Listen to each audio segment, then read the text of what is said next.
and I've had the inclination to come to this session on the invite of Professor Anurag, and to give me this opportunity to share a couple of thoughts on being happy. These two words mean the whole world to me, and I'm sure to a lot many people. And as we move forward during the course of this interactive session on being happy, just allow me to share some ground rules that I thought I must upfront declare on this session. And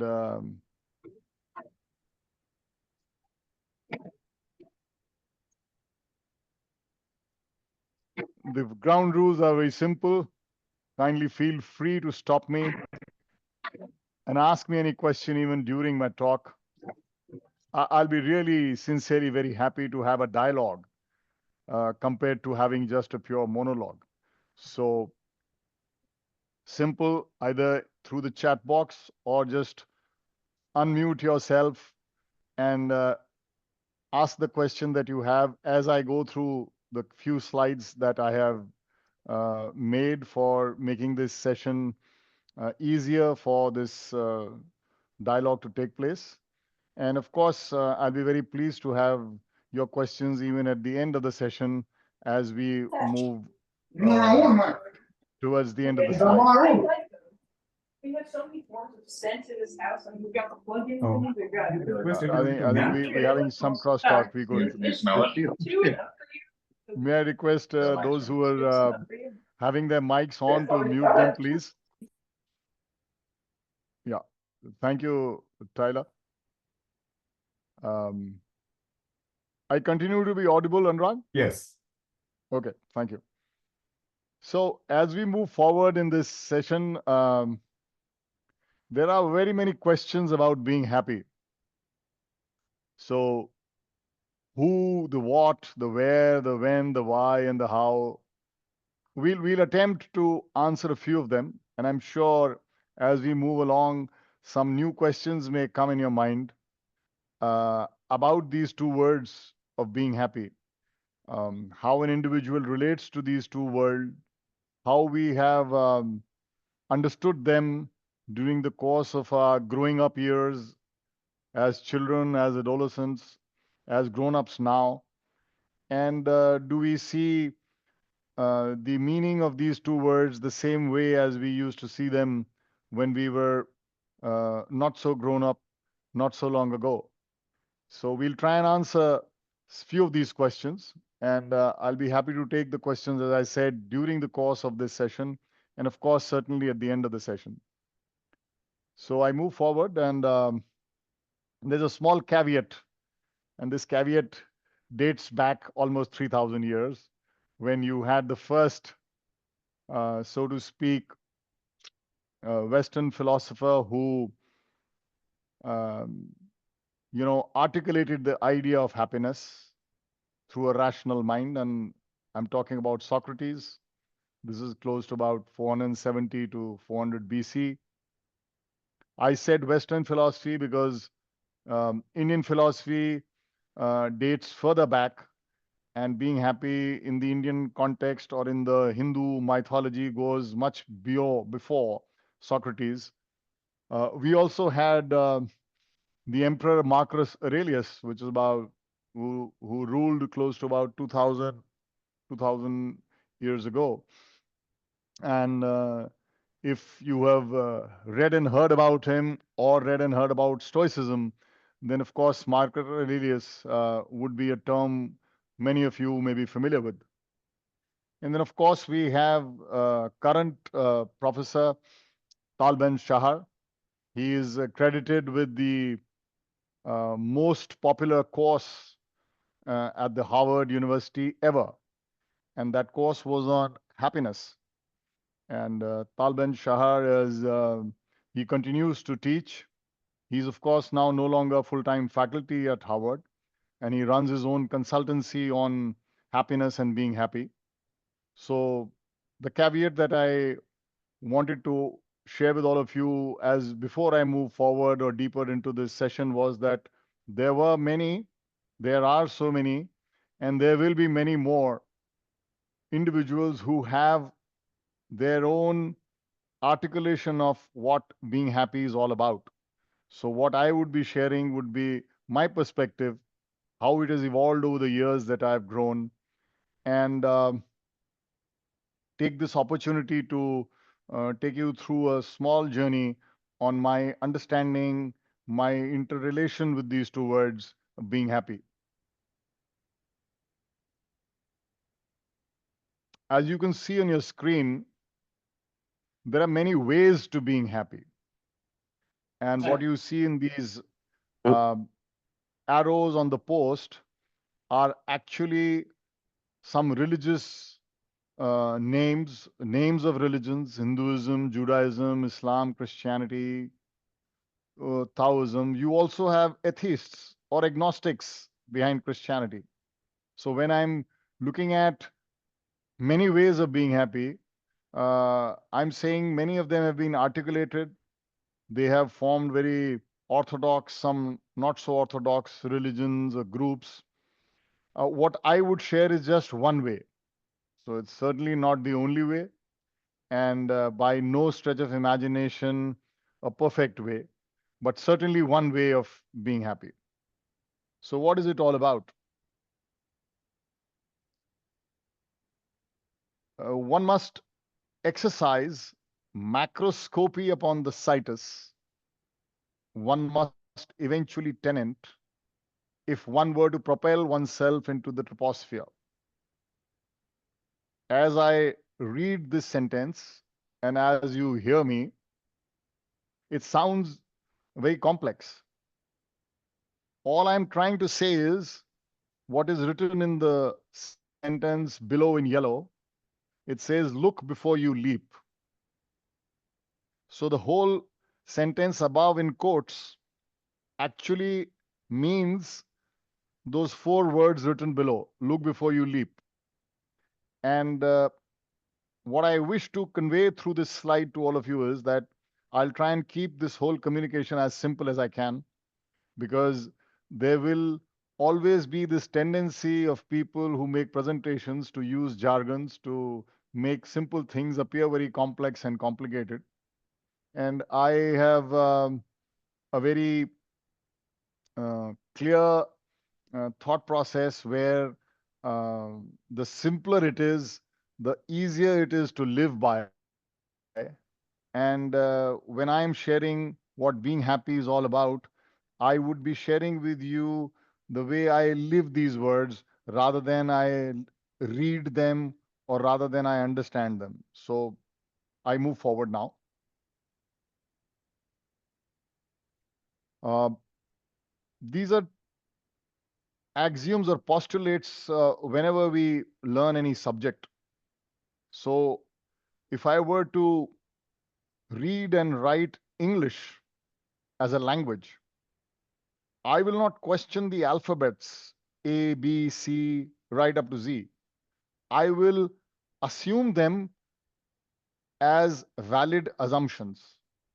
I will not question why A is called A, why B is called B. I would just take that as a given. Or if I were to do arithmetic, I would not question the numerals 0, 1, 2, 3, right up to 9, and then again adding a 0 after 1, making it 10, 11, 12, and so on and so forth. Because if I question 0, if I question 1, if I question why 2 is 1 more than 1, why 3 is 1 more than 2, then I will be doing something which may be philosophy, but will not be arithmetic, certainly. So if I have to do arithmetic, I will take this as an assumption that there is a 0, there is a 1, there is a 2, there is a 3, and there is up to 9, and then there are numerals. Rest of the subtraction, addition, multiplication, division can follow. But if I keep questioning 1 and 2, then I can't do arithmetic. Similarly, if I question A, B, C, D, those 26 alphabets, I can do something certainly, but not English. So if I have to question why be happy while living, then being happy is cannot be addressed according to me. So the underlying bedrock or the assumption is that one need not question why be happy while living. I am afraid I do not know what happens when people die, whether they are happy or not. But those whom they leave behind certainly go through phases of grief and sorrow. But why be happy while living is one of those axioms or postulates that I think I must share with you that I don't want to question. Let me move forward. So, then what is being happy all about? If I don't want to question these two words, why so, then what are these? What is being happy all about?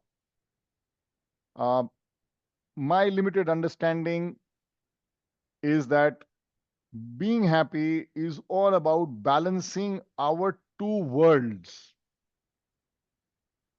And when I'm saying balancing our two worlds, I am conscious that there are two worlds for each one of us. The first world is actually the world that is external to us, it is actually outside us.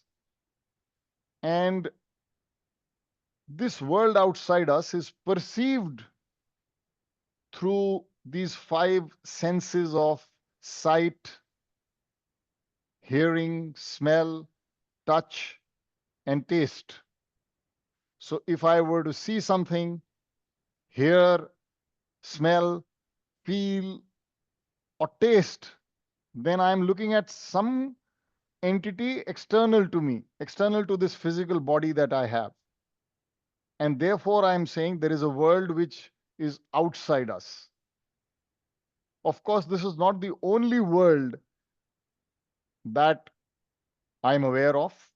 There is another world which is inside us, our heart and our mind, what we think and how we feel. So these are the two worlds I'm talking about, the one outside us and the one inside us. How we perceive the world outside us through the five senses, and what we think and feel about what we perceive. Balancing these two is what being happy is all about. So being happy is actually something dynamic. As you see on screen, this balance can tilt either way in favor of the world outside us or in favor of the world inside us. But being happy would be to maintain that dynamic equilibrium between these two worlds. This is one construct or one frame of reference of being happy that I have found very pragmatic and practical over the years that I have introspected and thought through about being happy while living this way. So it's actually a state of mind. When I'm saying balancing these two worlds, uh, I am actually saying that if I am easily able to rationalize and not just rationalize, but accept wholeheartedly all people and all situations as they are. And here it's very important that I rationalize and accept people and situations as they are, not as they ought to be. So the given is accepted by me on face value. When I interact with somebody and he or she speaks to me or interacts and behaves with me in a certain manner, I don't judge. I don't sit on the bench of the judge and pass a judgment and then say right, wrong. I accept that interaction as it is. When I find myself in a situation or in a set of circumstances that are, so to speak, not very conducive to what I think they should be, it is then that I'm saying my being happy will be determined by my state of mind to easily accept that circumstances as they are. So, balancing those two worlds of what is happening inside me, how I am thinking, what I am feeling when I see something, when I hear somebody, when I touch and feel, or when I taste and smell, what happens outside me influences what happens inside me. And if this disconnect of what is happening outside me influencing what is happening inside me is achieved, I would say um, I am being happy. If I'm accepting whatever happens outside me as it is without trying to change what is happening outside me, I am in a state of being happy. We'll move forward as I go along this thought process.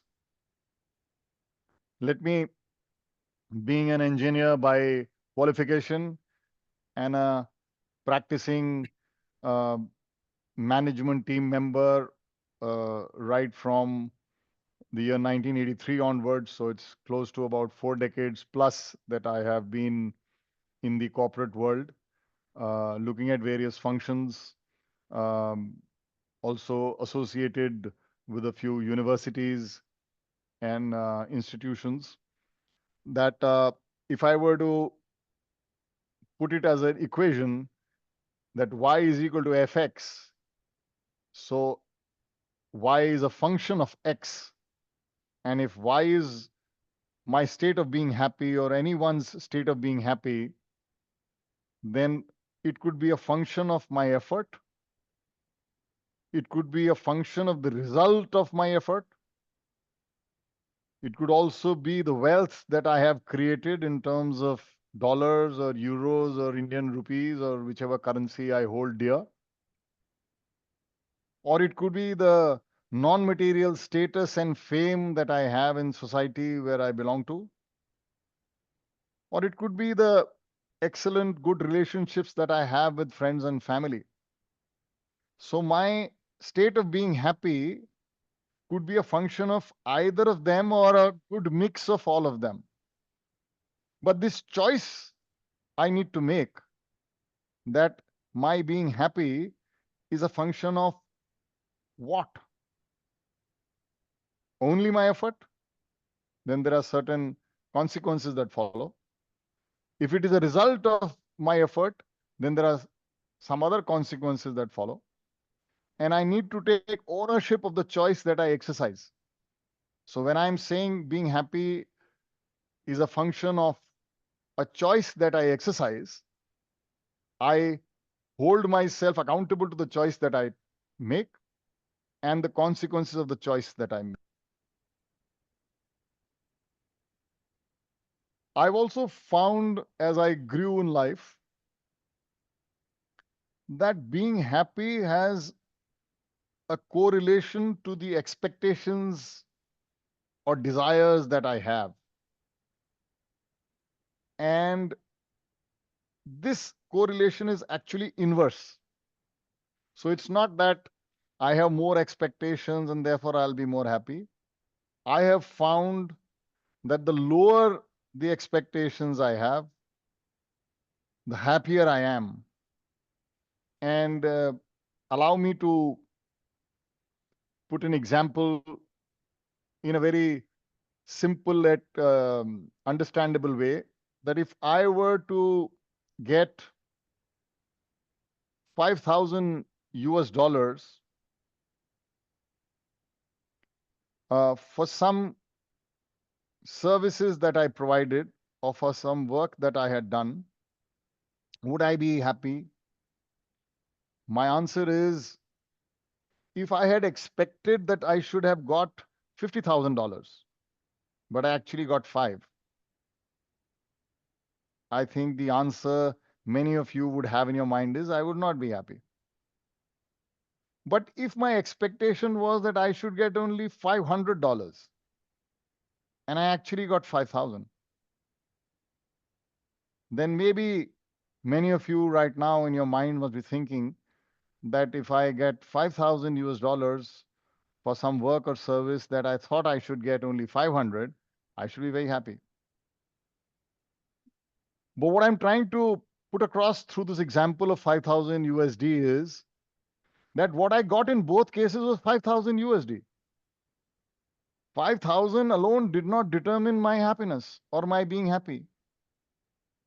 5,000 as compared to what I think I should have got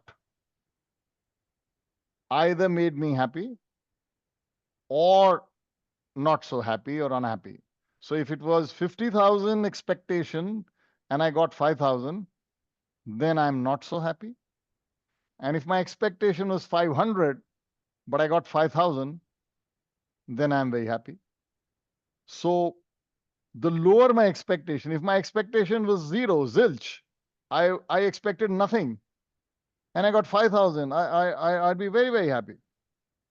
So let's just move away from this example. Anything that we expect, if it happens, great.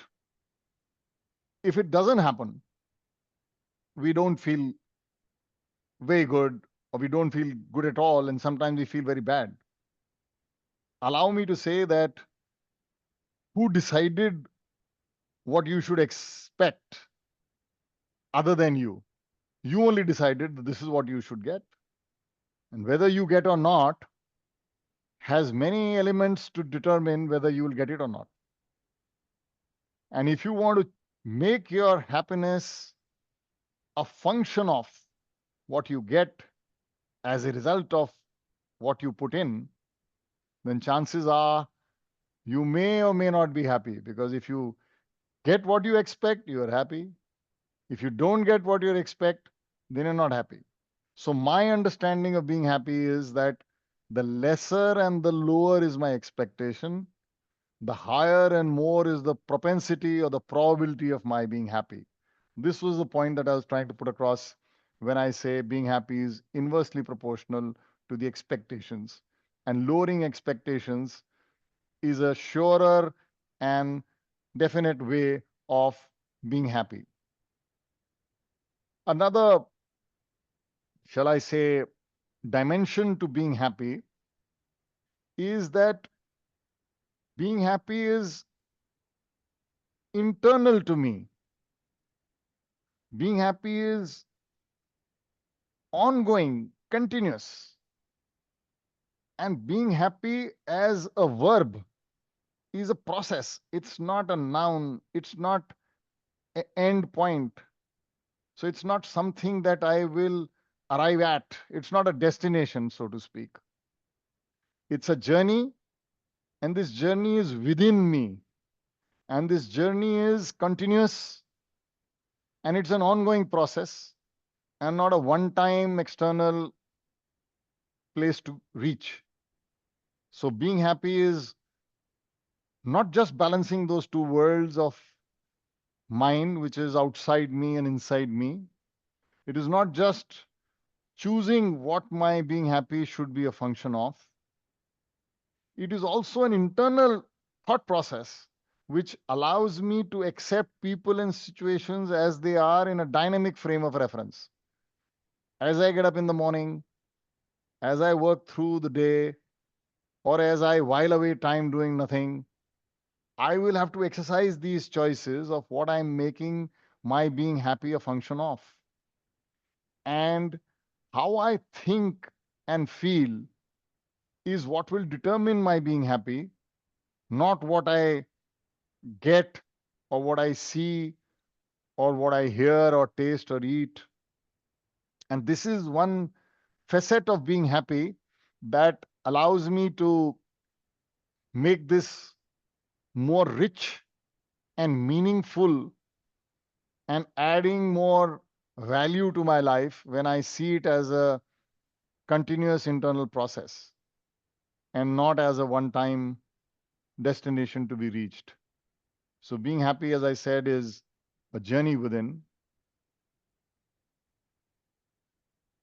This is a interesting learning that I came about many years ago about being happy. And you can see that there is a guitar on the screen for those of you who enjoy music, whether you play an instrument or you sing or you just love listening to instrumental music or vocal music, jazz, or whichever genre of music you are familiar with or you wish to. Or you on the right side see some people playing football. And my learning, as I have written on these few words on the slide, is that being happy is not about knowledge. Being happy is not something we have to know. It is something we have to acquire as a skill. It is akin to a skill. So if I know that there are these octaves in music and there are so many notes and these are these interludes, and if I just know by reading a book, and one day if I pick up a guitar, I can't strum any note out of it. It'll be noise. So if I have to actually create music, I'll have to practice hours on end, days after day. And the more I practice, the better musician I would become. Similarly, if I was to read a manual on how to play football, I may know so many things about football. I may know the size of the football field, the weight of the ball, the diameter of the ball, and how it should spin. And I can read about all that. I can know it, but I can't play football because when I go into the field and I kick, either I may miss the ball or it may just go outside the ground. But playing football means practicing it every day, day after day. And it's like any other skill. So whether you enjoy swimming, I'm sure that if you read a swimming manual, you will not jump into the deep end of the pool first just because you've read about it and you know this is what you should do. Keep your body horizontal, move your legs, move your hands, and keep your nose above water. You're sure to drown. But if you practice swimming, then you learn swimming.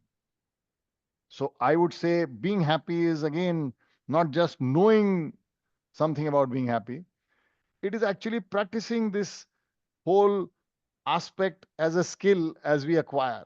So it needs daily practice. And being happy, therefore, is not just dynamic, not just internal, not just a journey, but something akin to a skill which we need to do every day, all the time.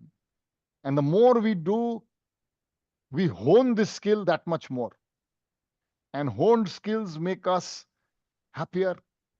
We live happier lives and we are happy in more situations than we were otherwise aware of.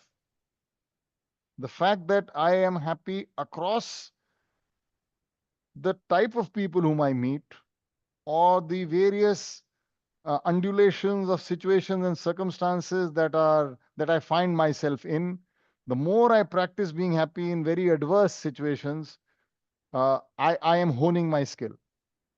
When I get a very conducive environment, when I get people who are very soft and very polite and they are very good to me, everybody would be happy. The challenge is when you are in a situation which is adverse, when it is not so conducive. And can I be happy all the time in every situation? That's what being happy is all about.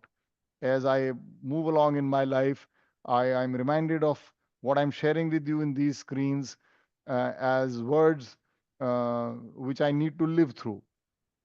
So, one more dimension of or about being happy is this whole attitude of gratitude for what we have rather than ungratefulness for what we do not have. And allow me to say that The best amongst us in a socio-economic frame of reference would have many who are better than us and would always have many who are aspiring to get what we already have. So, in whichever rung of the social economic ladder I am in, I can look up and feel very dissatisfied that there are so many above me, or I can look around and look down and find myself that I am already up there, which is aspirational to many. So, which attitude should I cultivate within me? And my sincere, humble thought on this is that if I am grateful for what I have, I think my being happy is uh, already halfway through. I'm there. I always use this example that we have so many problems in life,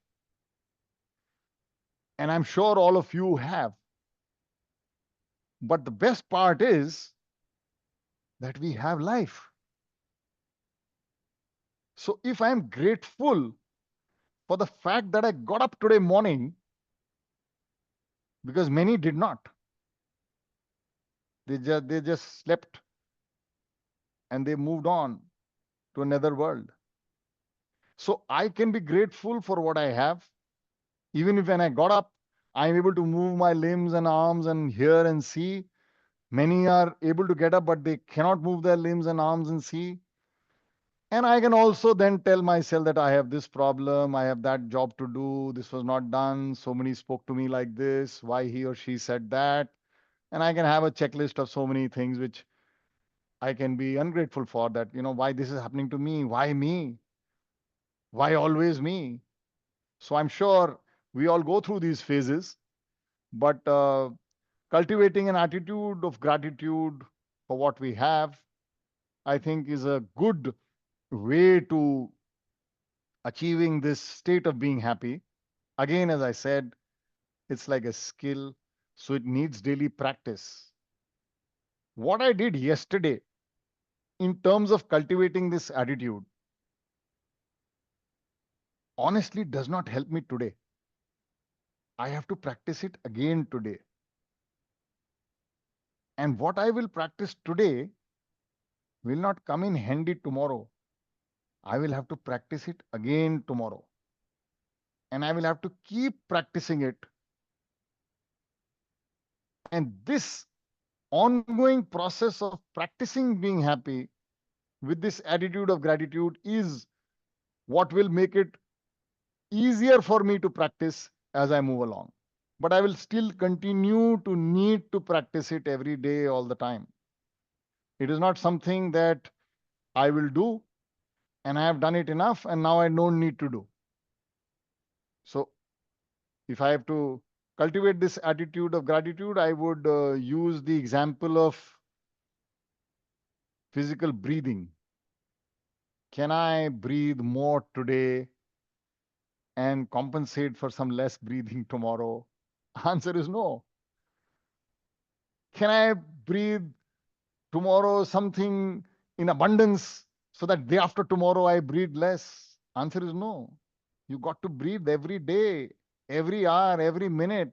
Every time you take in air, a couple of seconds later, you better pump it out and then inhale again and exhale again. And this process is so uh, natural to us. I would say make this attitude of gratitude as natural as it can be. With every breath we take, with every inhale and exhale, I am just being happy. So let's move on. We are looking at being happy in life, and life itself need not be taken too seriously. So I don't have to look at everything in a tone and tenor that obviates humor out of life. So there is a lighter side to everything.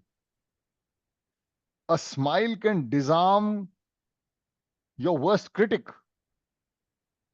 All you have to do is not even open your mouth. Just twirl your lips, the corner of them, move them up, and half the disarming is done. Uh, the sparkle in your eyes, the smile on your face, and you've disarmed people around you. Even though they may be firing at you, they may be annoyed, you could actually charm them through your smile. So I'm saying we can look at the lightest side of people, of the situation which I find myself in. I could be in a very tense sort of uh, circumstances where I find myself, but finding humor in that context also allows me to look at life not too seriously and allowing me that freedom to be happy, even though the situation is not so. As I said, the world external to me needs to be balanced with the world internal to me. So, all the situations, all the people, the work, and the relationships are actually outside me. I just need to switch that inside me with a smile, and lo behold, everything is okay.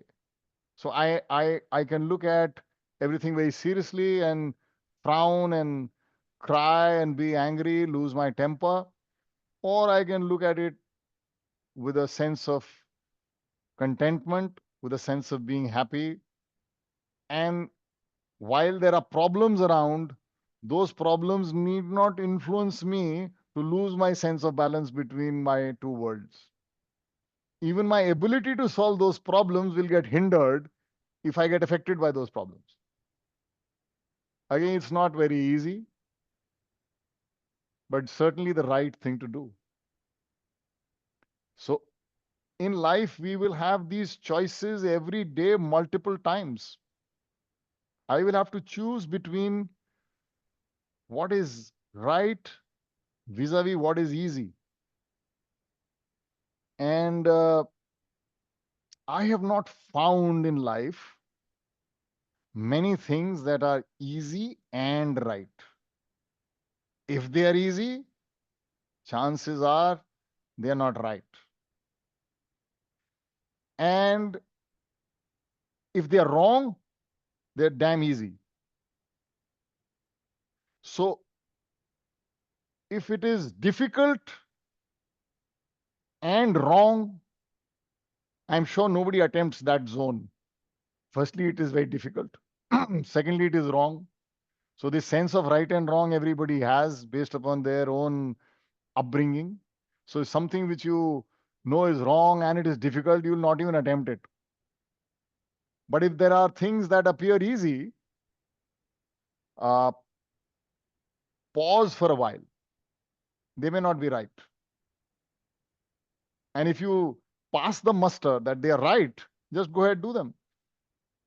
But if you have to choose, then choose what is right. And one of the things that I'm saying is being happy is a state which is right. It may not be easy. It's worth pursuing. So it's worth taking a look which has humor, something which is not so heavy on your mind, on your heart. And in the most difficult of situations that you find yourself in, whether it's work or relationships, uh, take it easy in the sense that everything will boil down to how that external stimuli is bringing out a response from within you. And that response from within you needs to be what being happy is all about. So let me summarize these last few slides that I just shared with you. We've moved into this presentation now for almost about half an hour plus, if I am looking at my watch. I'm looking at this prism, a white light, a ray of white light, and you have the Vibgyor spectrum around. So being happy actually consists of this balance, as I said, between the external and the internal world that all of us have. Our acceptance of situations and people as they are all the time, not as they ought to be. our journey, which is within us and which is ongoing and continuous, and not one time destinations to be reached. Our lowering of expectations to increase the probability of our being happy.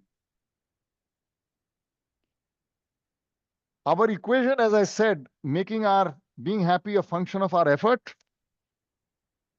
And the more I make my happiness the function of my effort and not the result of my effort, the more I am in control of my being happy. Because the resultant of my effort or the results of my effort would have many variables that are beyond me.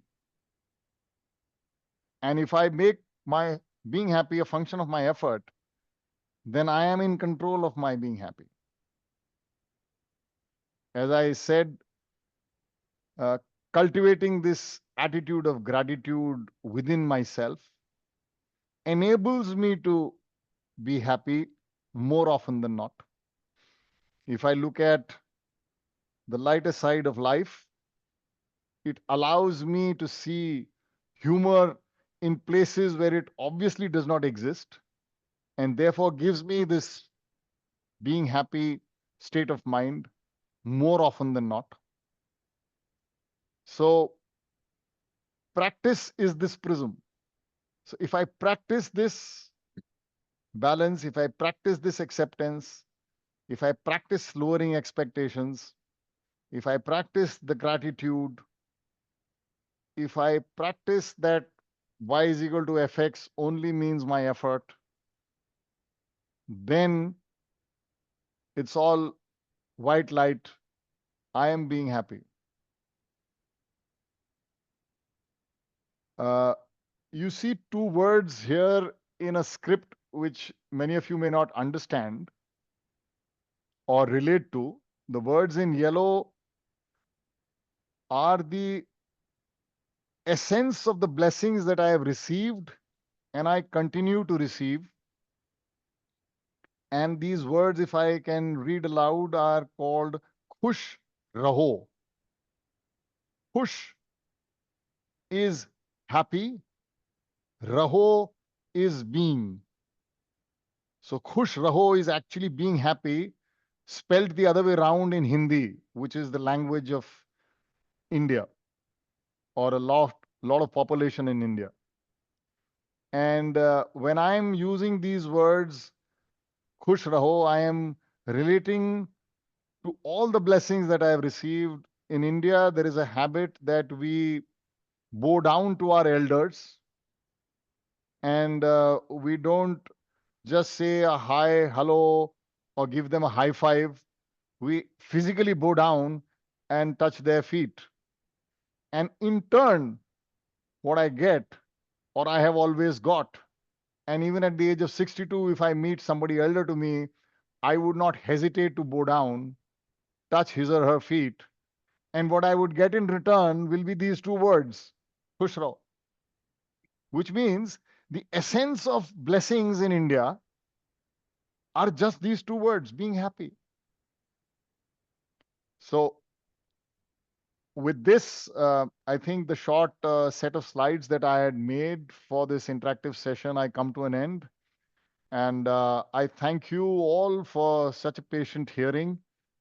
And I will be very happy to see your faces and listen to you and your questions. Anurag, if it's okay, we can now stop sharing the screen. Yes, yes, Yeah. yes. And Yeah, we have several comments and some questions in the chat. you could help me with them because I have not gone through. I was just on the. Okay, yeah. Yeah. Are you able to open it now, the chat? Just allow me. Yes, I've just.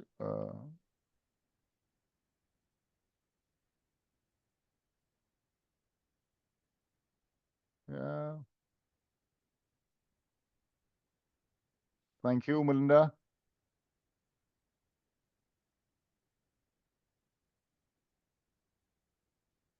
Thank you for your kind comment.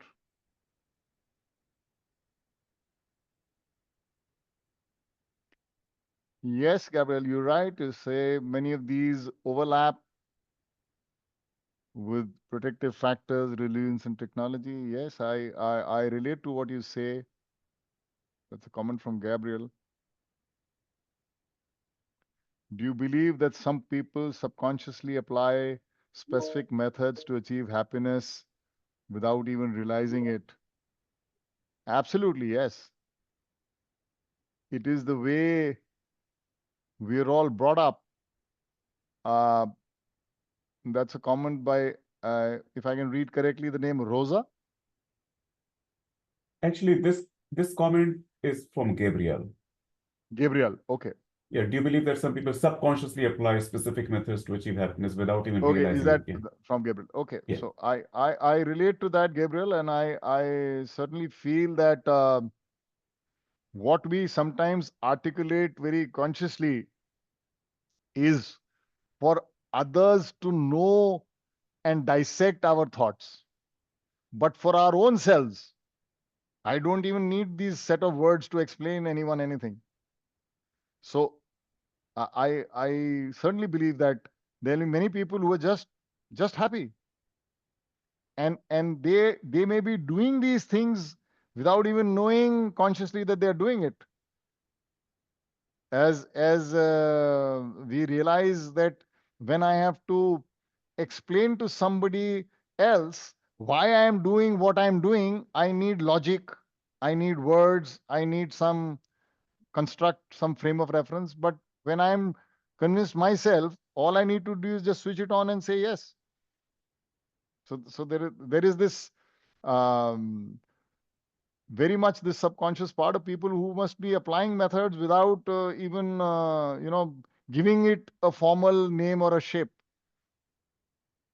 uh, Rosa said, from the perspective of growth, happiness, like any skill, takes time to develop. Yes, it's a journey filled with trial, error, gradual improvement. So we'll be celebrating small wins and embrace the process every day. Absolutely, it has to be embraced every day, all the time. And when you start celebrating the loss, not just the win, you are actually in that state of being happy. The outcome of the efforts that you put in could be a win or a loss. So why celebrate only the win? What's wrong with the loss? So you can as well celebrate the loss within yourself.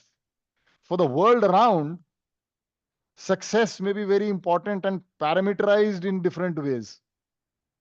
But happiness per se is to be defined by you because it's yours.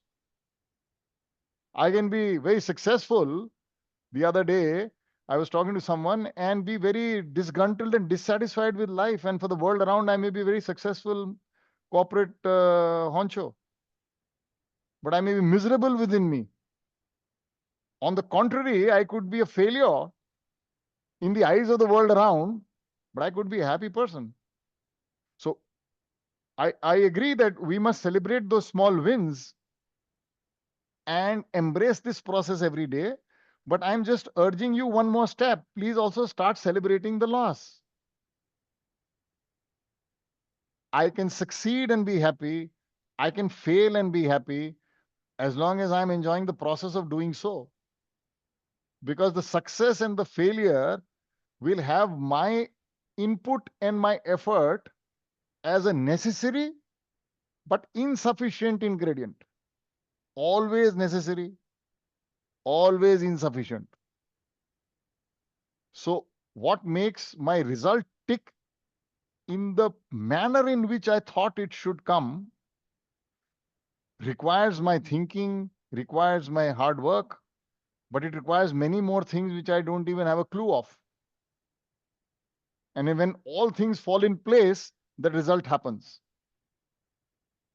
So if the result happens and I peg my happiness only to that result, then I may or may not be happy. But if my function of that happiness is the thought process and the efforts that I put in, then I'm ensuring that I'm being happy, irrespective of what happened. If I don't succeed, I'll try again and again, because success may require my continuous efforts and so many other things which I don't even know. But my being happy definitely requires my efforts.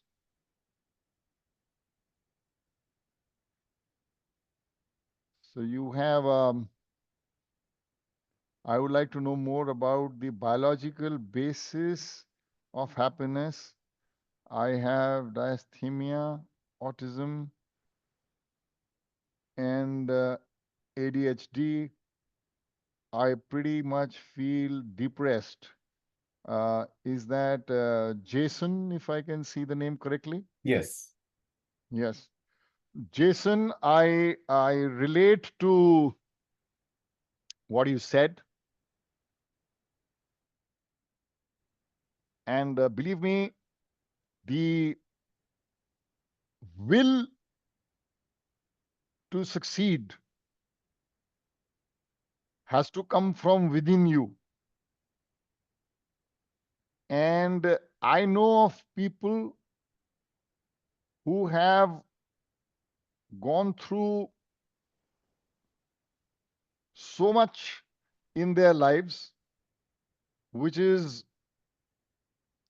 uh, very, very um, unnerving and devastating, if I can use these terms in a colloquial sense, because they may carry different meanings in different minds.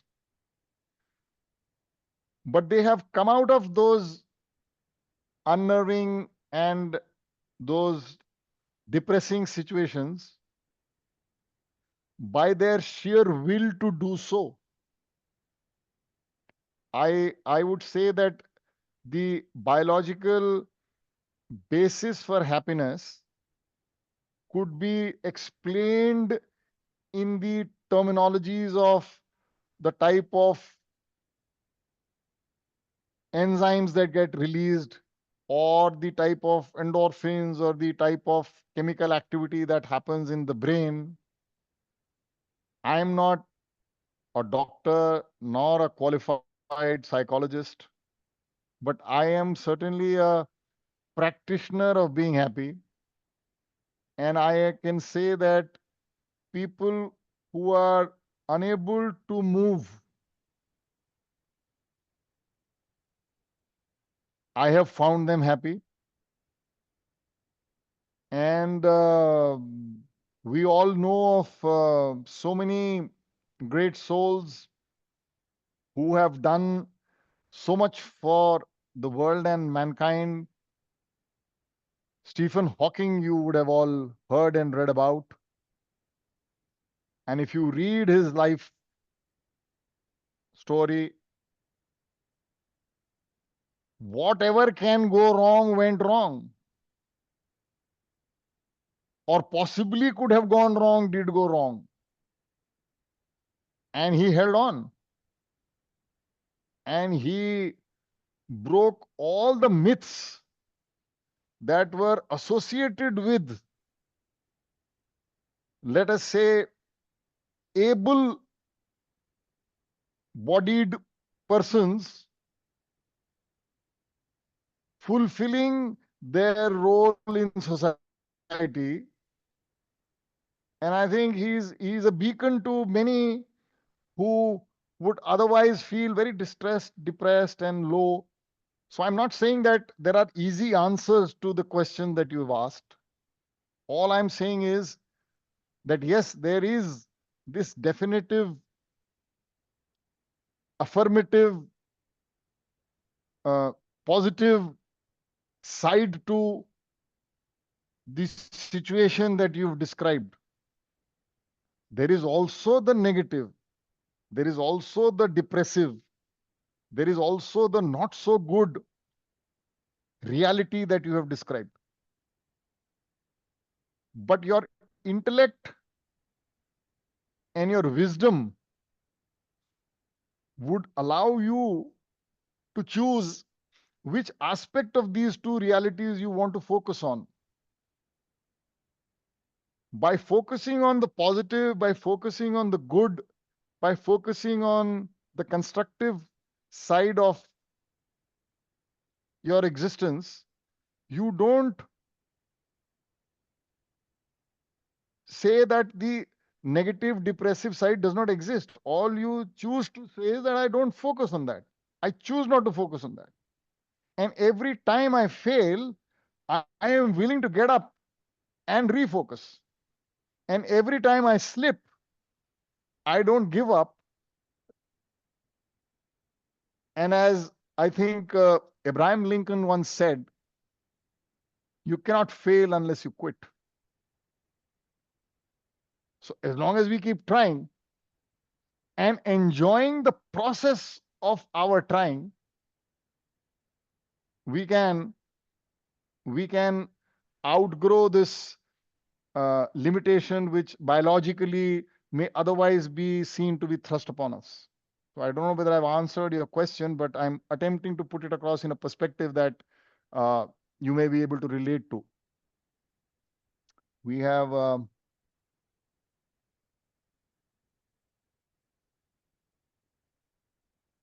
Rosa, something that has always helped me when I'm depressed is reminding myself that no matter how tough today feels, tomorrow brings a new sunrise and a chance to start fresh.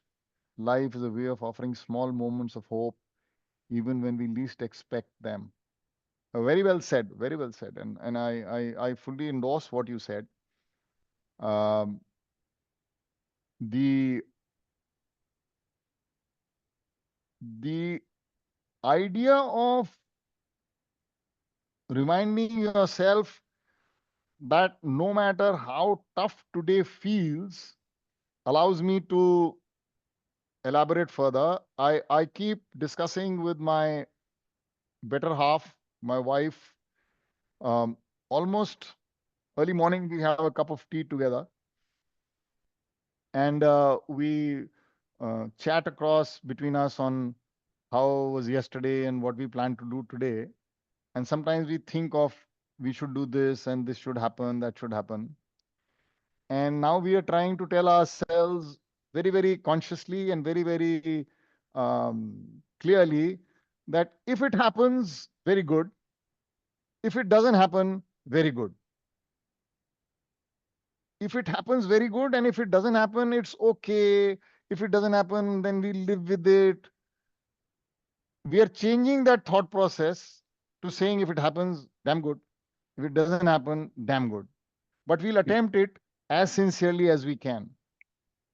We will not give up our attempts just because it didn't happen the last time. We'll put in another attempt. When we choose to give up is our choice. But why feel low just because you didn't succeed? So what if this day didn't go the way it was planned? It was still a great day. So what if we did not achieve what we thought we wanted to achieve? It was still a great fun exercise attempting to achieve what we wanted to achieve. If you look at it this way, you will always see the next day still brighter. But why spoil this day just because we didn't get what we thought we should have got? Maybe our expectation itself had to be lowered. My trigger to put in good effort need not be frustration. My trigger to put in sincere effort need not be failure. I can be very content, very satisfied, and very hardworking, and very focused. But to be focused and hardworking, I don't have to be dissatisfied or disgruntled to begin with. So I agree with you. My only submission is feel good about today, even if it didn't pan out the way you thought it was. And be very hopeful for the next day. You guys are making me tear up. This is great. I am thankful. That is Tyler.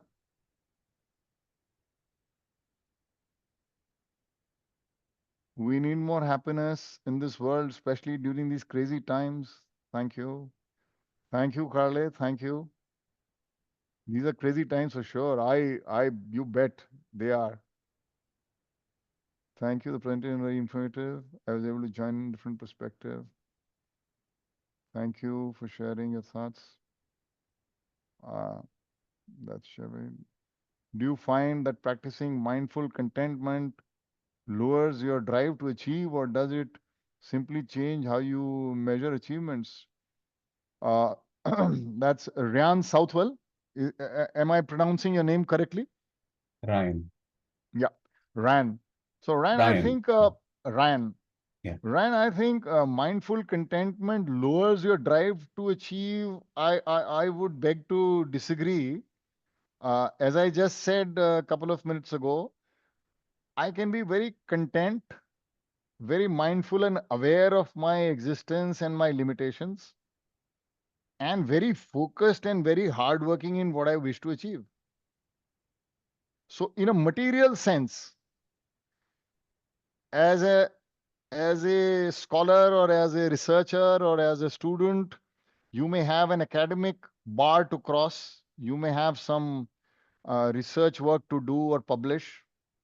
Whether or not you are able to score what you wish to score or expected to score, whether or not you are able to publish in that journal where you wanted your paper to be published, or you got the accolades which you thought you should have got, irrespective of that, you can be very, very pleased with yourself all the time while you put in those 12 hours to 14 hours to 16 hours a day pursuing whatever academic pursuit you wish to do. And in fact, if you are pursuing it with this sense of contentment and sense of being happy, your ability to actually put in your best comes out. After all, we don't do as much physical labor in academics as many people out in the agriculture field or in a factory or in some manufacturing plant do. So, in fact, a lot of the activity that we do is mental. It's in our head, between our ears and below our hair in the skull. So, my sense of being happy, according to me, will determine to a large extent the quality of thought process that I will be able to put in, because there'll be no drag, there'll be nothing pulling me down, there'll be nothing pulling me apart. I'll be actually focused very pleasingly and pleasantly onto the focus areas of what I wish to pursue.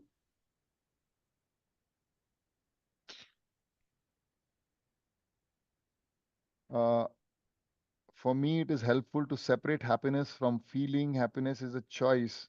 Much like you said about gratitude, I may feel awful, but I can choose to be happy because of truths that are bigger than me and bigger than my circumstances. Very well said. You've written here, much as I said, I may feel awful, and but I choose to be happy. Um, very, very, very sound statement, if I can say so. But when you say I may feel awful, I'd like to add there that when you start choosing happiness, when you start choosing being happy, you will realize, and there is nothing to understand. You will realize yourself that your feeling awful itself will vanish. There is no need to feel awful, is where you will be. Your need to feel awful will get replaced. That sense of feeling awful will just get replaced by being happy. The more you practice, the more you are in that mental state, the probability of being in any other state will just go away. I keep telling to a lot of my friends and people whom I interact with that being happy is like drugs. You can only get in, it is very difficult to get out. But you have to be genuinely focused to get in. Being grateful for the good and the bad is what helps me. I agree that maybe it's a nuance, but where do you see the crossover from being content to being happy? It's possible to be content and sad, melancholy, and also content and happy. Is it possible to achieve happiness every day? Very much. every day, all the time. Is that Scott Glossing? Am I reading your name correctly? Scott Grossing, right? Yes, grossing. Yeah, yeah, Scott Grossing. So, uh, Scott, I think there is being content and being happy. Oh, grossing. Yeah. You were Grossing. saying, is it possible to be content and melancholy? A very difficult combination to achieve. Um, Again, melancholy and feeling low and sad will be a it will be a feeling that you will have when some of the expectations that you had did not materialize in the first place. So if you question that basis of the root cause of your feeling melancholy would be that you thought it should be this way, but it didn't occur. So if you remove that expectation line, your feeling melancholy itself will cease to exist. I took a special topic course at FGCU called The Roots of Compassion and Kindness. The course was about how kindness and compassion are important to the collective. Do you think happiness can also be determined by the collective instead of individually? Uh, I didn't read the name correctly. This Sandra is Town. Sandra Sandra Town. Town. Yeah. Sandra Town.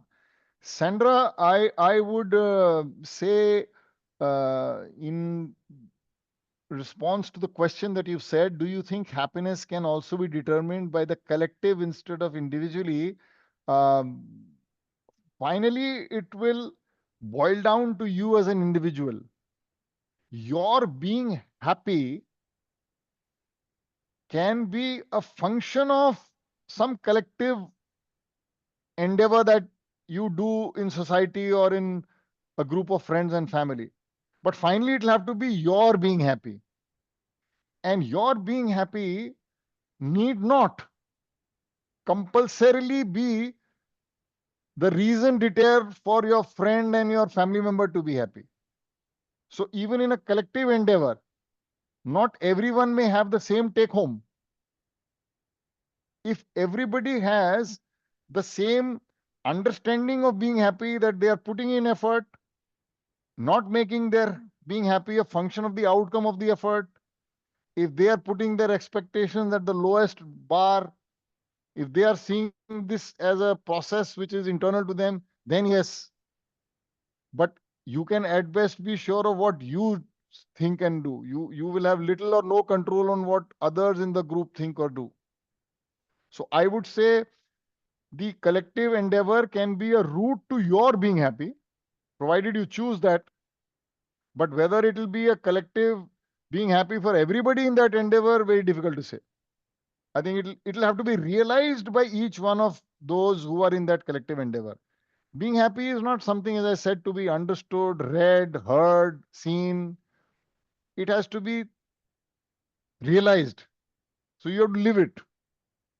So the way you frame it in your mind, how you think and feel about what you did may not be the same way somebody else's think and feel comes about for the same thing that was done. Because the other individual's experiences in life and the other individual's objectives in life may not be the same as yours. So their way of looking at it may be different from yours. So it will be determined to a large extent by how we are looking at being happy. This was incredibly refreshing. Thank you so much. Basically, to summarize this, no matter the success or failure, you should be happy. Absolutely. That you attempted and tried instead of only seeing it as failed. Absolutely. Bang on. Is there You say you have lower expectations to achieve more happiness. Oftentimes, if you have people who love or support you, they say things like You deserve this. You deserve that, etc. How to keep a steady outlook when people around you push your expectations higher. Very interesting. This is by just Daniela. Daniela. Daniela Gracia. Yeah. Garcia. Yeah. Garcia. Garcia. Danielia Garcia, if I'm Garcia. pronouncing it correctly. Garcia. Garcia. Yeah. You got Danielia it. Garcia. You got it. Garcia. Correct. Good, Danalia. I would very closely relate to what you've just put down as a comment, and I would give you full marks to being so candid and so honest about what you've written in the comment. People around us who are our well wishers, who are our family and friends, they have over the years put so much of their own thinking into us that we get this sense of false entitlement that we deserve something. My take on this comment of yours is that you deserve being happy first and foremost. Everything else is an incidental fallout of what you do. So if you take the advice of your parents, your brother, sister, family members, good friends so seriously that it becomes a pressure point for you, my submission would be your priorities need to be relooked at. You need to put your being happy P1. And if your being happy is P1, then everything else can follow. Because what is that success for me when the world around sees me as successful and I'm disgruntled and despair? So if I am looking at my being happy as a continuous, all the time state of my mind, I need to unlearn many things that I have learned as I grew up. I will have to discard a lot of my learnings and relearn something. One of the things that I need to unlearn is that my life, my sense of being happy is within me, does not lie outside me. It will never, ever be outside me. Even when I look at some very, very good, so to speak, state of affairs around me, those state of affairs will finally drive something within me to feel happy. Whatever I see, whatever I hear, has to drive something within me to feel happy. So when others push us to say, you deserve this, tell yourself you first deserve to be happy. Everything else is on the second, third, or the next platform. I would agree that it is equally important to be mindful, discontent as it is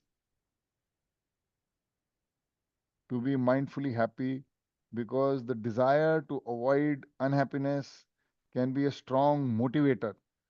I agree. If I see that that's ran, So you've I already addressed agree. this. You already Uh, addressed this one. no, it says a desire to avoid unhappiness can be a strong motivation. I think it's the Oh, second did he comment write from another? him. Yeah, he says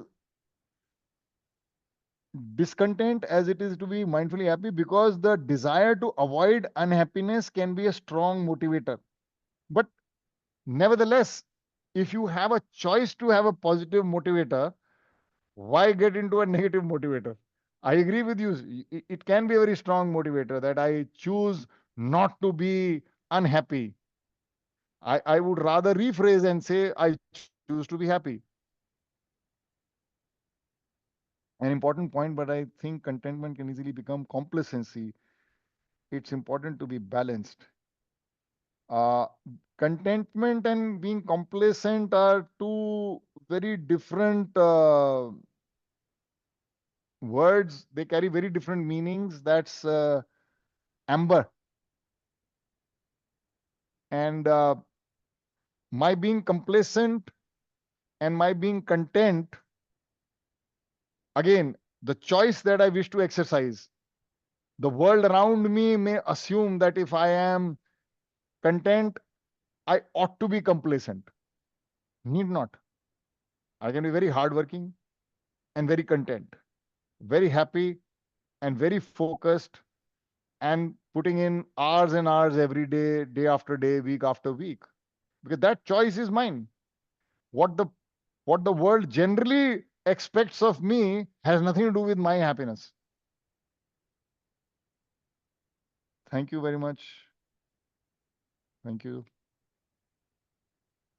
I need to jump on another meeting. Yeah, because Thank you. I had mentioned the session was from 10 to 11. So after I 11, many understand. people had to leave. That's okay. Yeah, yeah. I think we've reached the 10 p.m. here from the 10 a.m. there. Yeah, it's almost 11, 1.5 hours now since we started. Yeah. Yeah, yeah. Thank you. What advice do you offer to severely affected, depressed mood, feeling of defeat, despair? What do you recommend for those in crisis to help them transition out of their funk? Logic and clarity fly out of the window. In the emotional pain, perhaps they need to read your book or employ a happiness practitioner.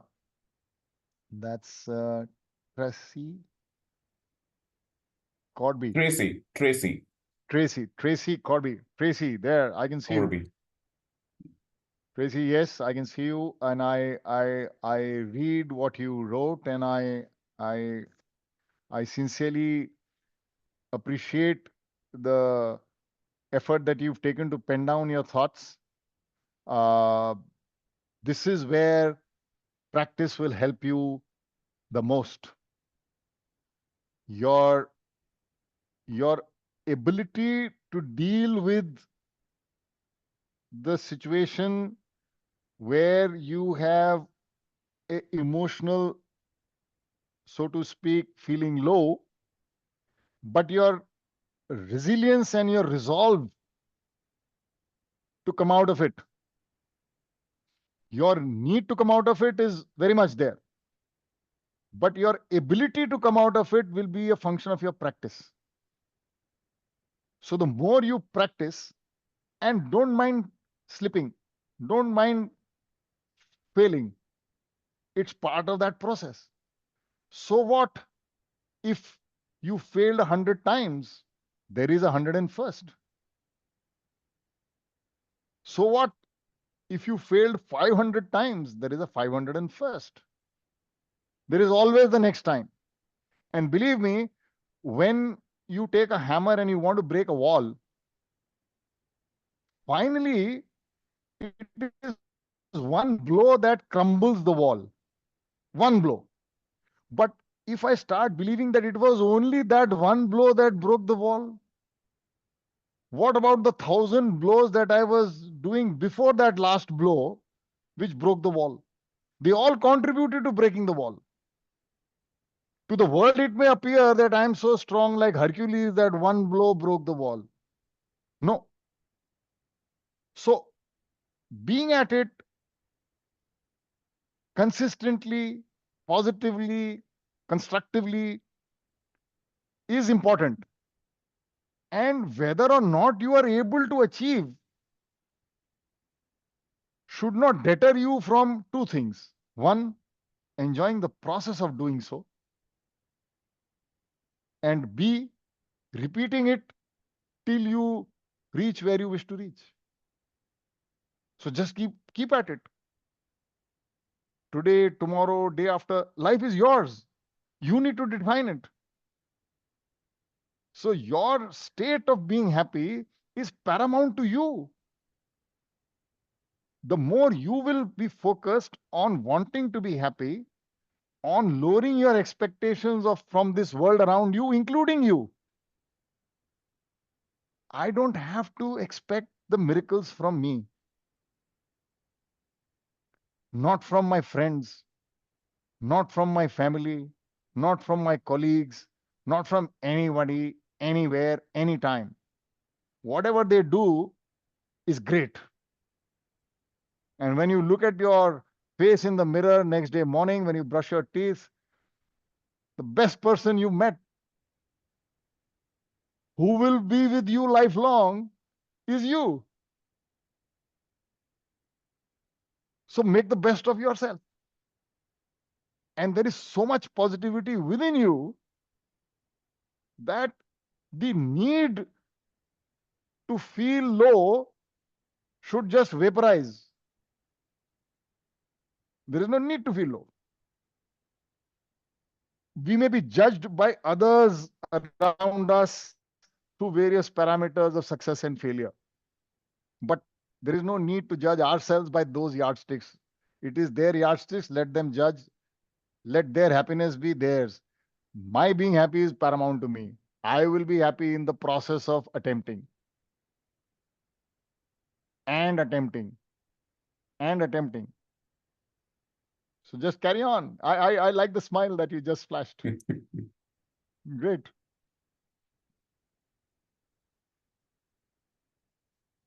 I will have to log off. I also have to leave. Thank you. That is great. I'm 12 minutes late. Thank you. Thank you.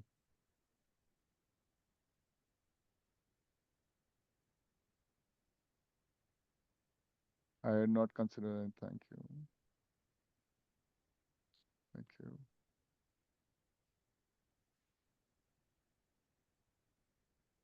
Yep. I think Anurag, we've been able to go through all the comments. If they have missed some, or if there are any questions, we still have some of your students and colleagues So on screen. Kathy Any said this was, questions? so Kathy said very applicable for some storms my family is currently navigating. So if you Mm-hmm. can address her, because she's Yes, yes. currently navigating some storms. Kathy Felabon, Yes. second to last comment. She said, I may need to schedule some one-on-one meetings. I'll be I'll be open.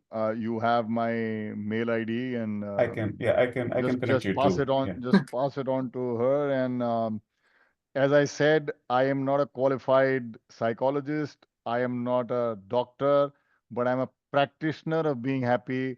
I'll be very pleased to share the way I live with you and to share my thought process of doing so. And if that can help anyone around, it'll just add to my being happy. Thank you very much. So, Appreciate it. yeah, feel free. Anurag, you can pass I on can, my yes, email ID, absolutely. and I can be connected. Yes. Any other Let's questions that see. this are? Hmm. Let's see. Yeah, Norberto had another very good feedback. It's a great reminder that happiness is a journey, not a destination. And I'm excited to embrace the practices you shared. Looking forward to applying these lessons in my daily life. Thank you. Thank you again for your time and wisdom. Thank you. Thank you, Jason. I love the hearts. Thank you. Thank you, Tracy. Thank you. Thank you. So if anybody wants to get in touch with Alok Gaur, please let me know. I'll be happy to share his contact information with you. He's always a pleasure to talk to.